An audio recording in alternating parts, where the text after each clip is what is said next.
Seja muito bem-vindo ao canal Fraternidade São José. Eu sou Gabriel e hoje nós vamos começar uma série em 3 episódios sobre um dos temas mais importantes da atualidade, do início à apostasia. Neste primeiro episódio, nós não vamos começar falando diretamente da crise que vemos hoje dentro da igreja. Antes disso, nós precisamos entender algo muito mais fundamental. O que é, de fato, a Igreja Católica e por que ela não pode mudar. Muita gente hoje fala da Igreja como se fosse uma instituição humana, sujeita a mudanças, adaptações e evoluções ao longo do tempo. Mas esta ideia está completamente errada? Porque a Igreja não nasceu de um grupo de homens tentando organizar uma religião. Ela foi fundada diretamente por Nosso Senhor Jesus Cristo. E isso muda tudo. Por quê? Porque aquilo que vem de Deus não pode ser alterado pela vontade humana. Isso é fato. Nosso Senhor não apenas pregou uma mensagem moral ou espiritual, ele estabeleceu uma estrutura concreta, visível com autoridade, quando ele diz a São Pedro: Tu és Pedros, e sobre esta pedra edificarei a minha igreja. Ele não está falando simbolicamente, ele está instituindo uma autoridade real. Isso foi definido de forma clara no Concílio Vaticano I, na Constituição Pastor Eternus, que ensina que o primado de Pedro é um princípio visível e permanente de unidade dentro da igreja. Isso significa o quê? Que a igreja tem uma forma definida desde o início. Ela não pode ser reinventada conforme a cultura muda? Não pode. A cultura muda, mas a igreja não pode ser reinventada conforme isso. Ela não pode ser adaptada às ideias do mundo moderno. A igreja é guardiã da verdade, não criadora dela. Porque o criador da verdade é nosso Senhor.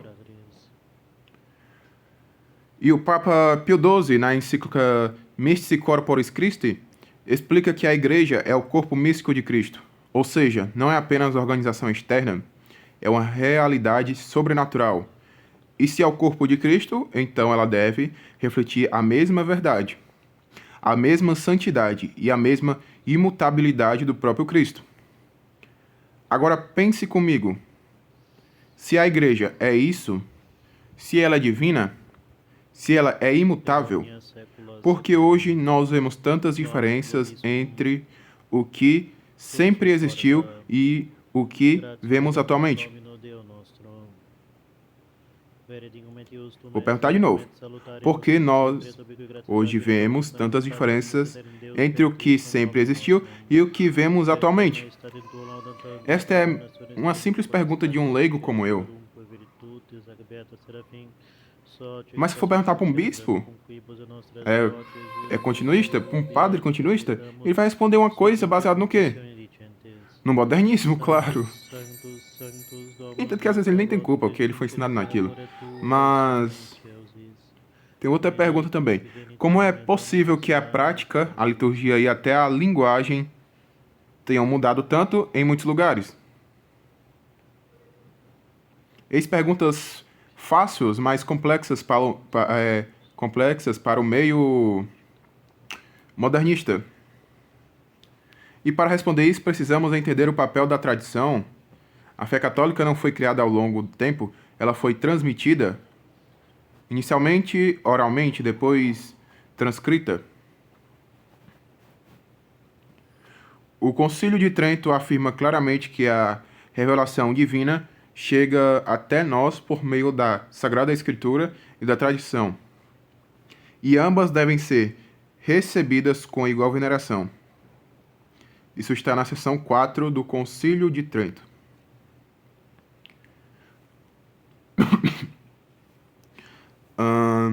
E São Vicente de Léris deu a definição clássica da verdadeira fé. Porque o que é a verdadeira fé clássica de São Vicente de Léris? É aquilo que foi criado sempre, por todos e em toda parte. Essa frase é estritamente extremamente importante, porque ele destrói completamente a ideia moderna de que a igreja pode mudar sua doutrina ao longo do tempo. Se algo muda, essencialmente, então não é mais a mesma fé. Isso é fato, se algo muda, essencialmente então não é mais a mesma fé. Porque não é a mesma fé. E isso nos leva ao centro da vida católica, a missa. A missa não é um simples encontro comunitário, não é uma simples ceia, não é um simples teatro, não é uma celebração simbólica, ela é o santo sacrifício. Isso foi definido dogmamente no Concílio de Trento, na seção 12.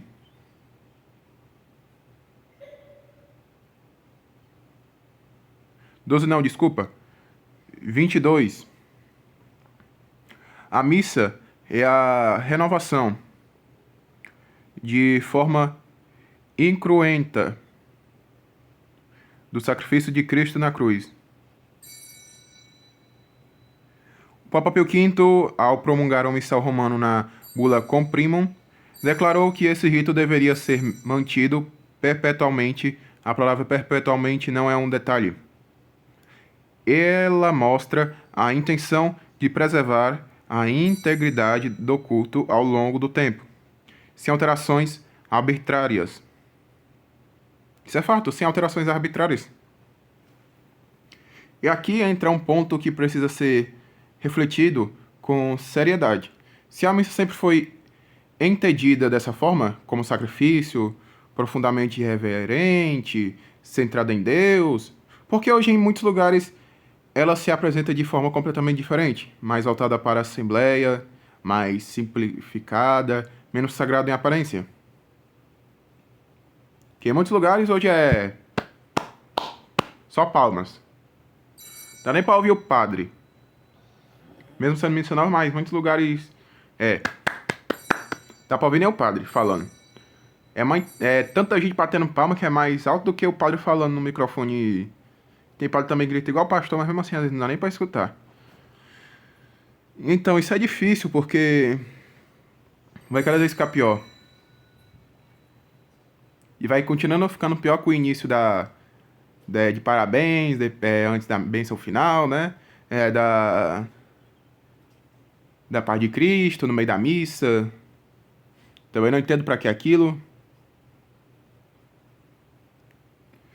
E essa pergunta não é simples que eu fiz antes. E nós não vamos responder completamente neste episódio, mas ela precisa ser feita. Ao longo da história, esta fidelidade à fé produziu algo extraordinário, a cristandade.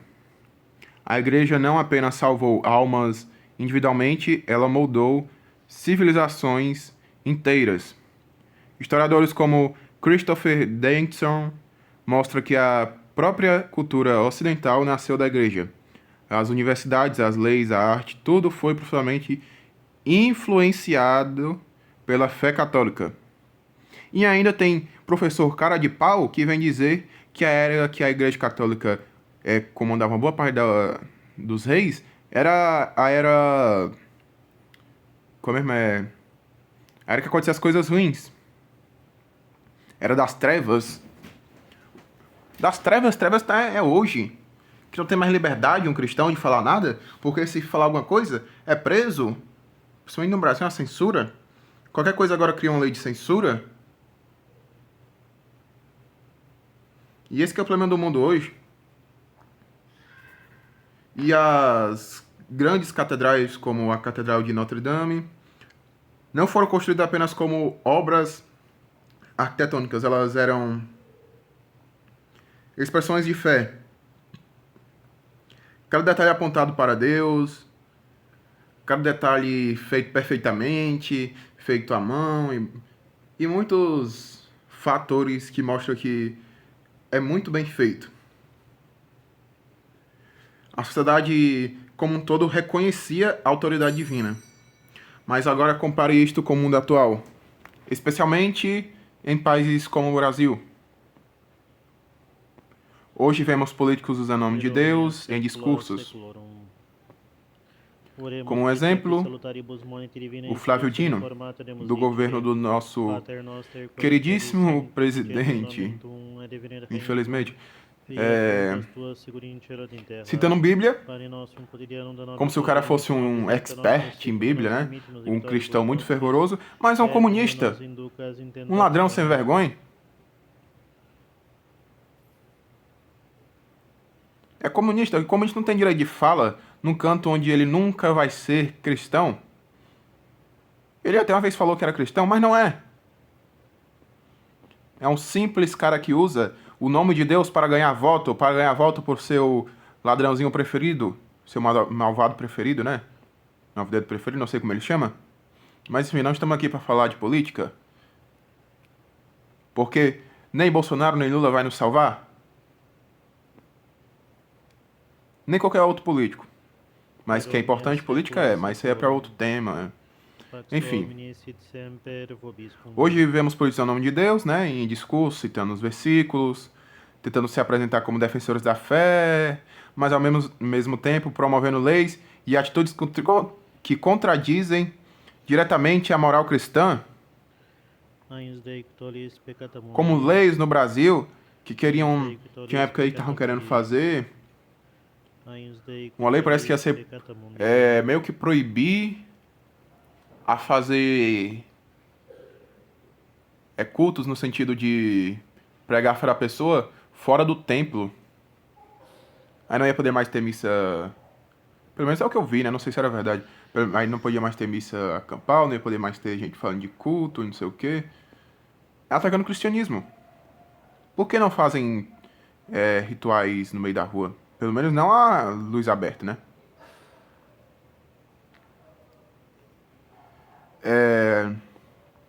Em lugares como Brasília, o nome de Deus muitas vezes se torna um instrumento político e público, né?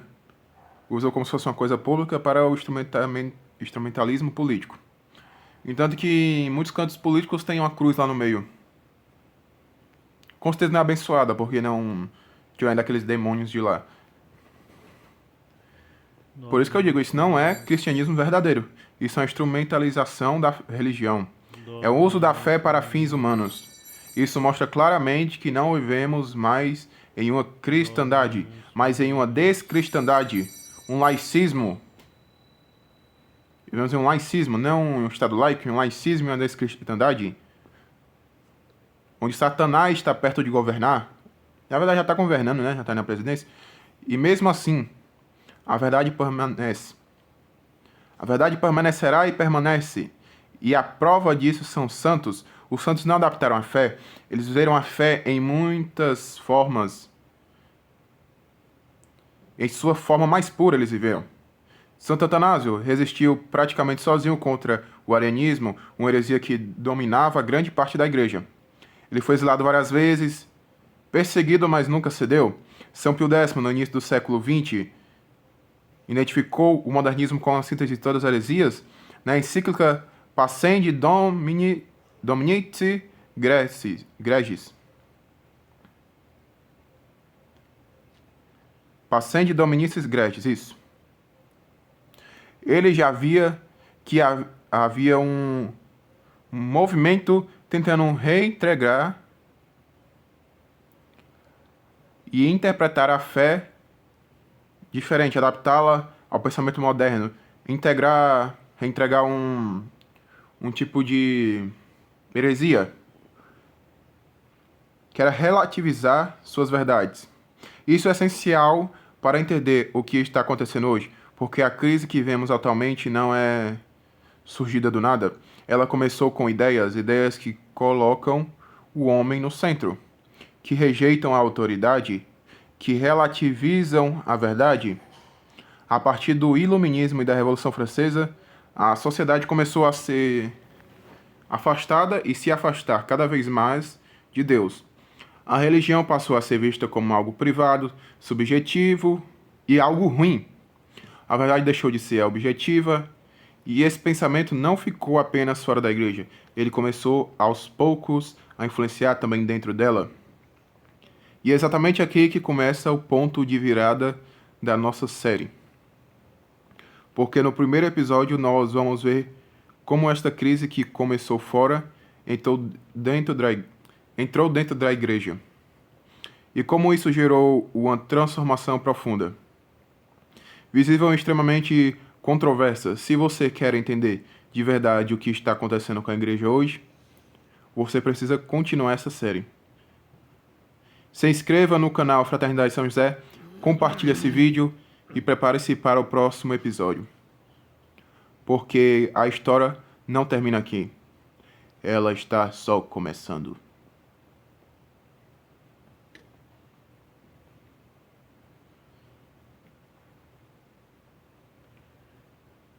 Misereatur vestre omnipotens Deus inimicis peccatis vestris perducat vos vitam aeternam.